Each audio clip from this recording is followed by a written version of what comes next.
I trust this writer. I trust this director. I trust this cast. I had a great relationship with Fox.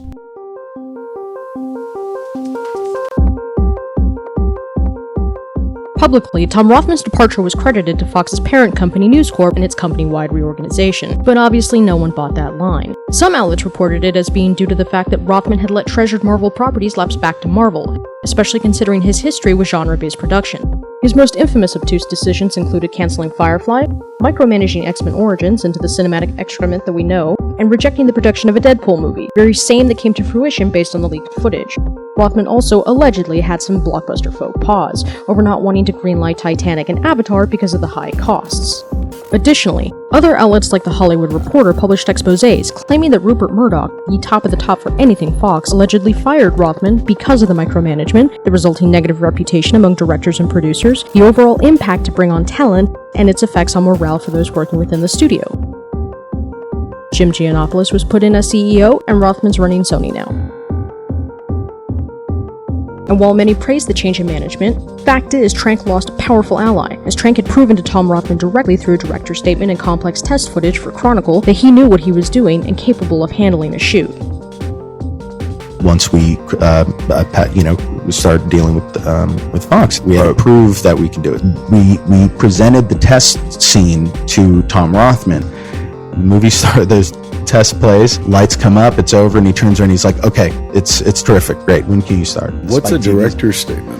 It's like an essay or dissertation on what the movie, how the movie is going to feel, how you want to shoot the movie, what style, how you want it to be cast. It's just like an overview of like how the movie would be made. Right. And since I already knew, I'm like, oh, I'll just write my production plan and all this, and I laid out a very as competently written as possible Bible on how to make this movie.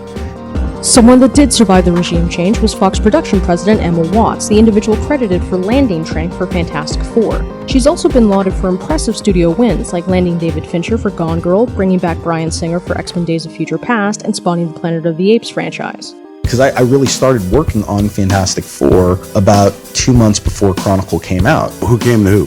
Emma Watts, who's the president of the studio, called me up when I was in post, and we were just talking about, like, because they had an option on me and, like, what other stuff we could do. So I asked about X-Men. They said they were already developing that kind of a thing, and she was like, do you like Fantastic Four? Hey, Chronicle, easy. Yeah. We don't go from 12 million to X-Men.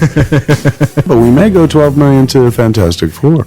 A month after the shakeup at Fox, renowned Marvel writer and Kick-Ass creator Mark Millar was brought on to serve as a creative consultant for Fox's remaining Marvel-owned properties. On December 7th, the date of Tom Rothman's goodbye party on the Fox lot, Fantastic Four was given a release date of March 6th, a relatively competitive slot and well away from the Marvel-dominated blockbuster season, demonstrating studio confidence in the property. About a month later in January, we learned that not only has Mark Millar been working on the Fantastic Four script, but that he praised Trank's contemporary of the material and revealed the sci-fi horror route that the team would take. This would be the first time that we hear about the overall desire for a Cronenberg-esque tone for the film. In February, we see a huge win for Fantastic Four in that Trank and his team land acclaimed director Matthew Vaughn to serve as producer on the film.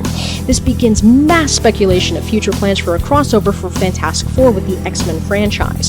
Seth Grahame-Smith is brought on to do some final polishes for the film, and insiders report that they're ready to go for casting.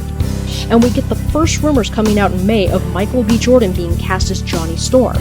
Come back for part 3, we're going to get into the casting and script debacles that emerged. Be sure to subscribe so that you are notified in your newsfeed when the next video is uploaded. Please remember to give this video a like and share it about. Help support this channel by checking out the links in the description, and feel free to comment below. I'd love to hear from you. You people are awesome as always, and thanks for watching.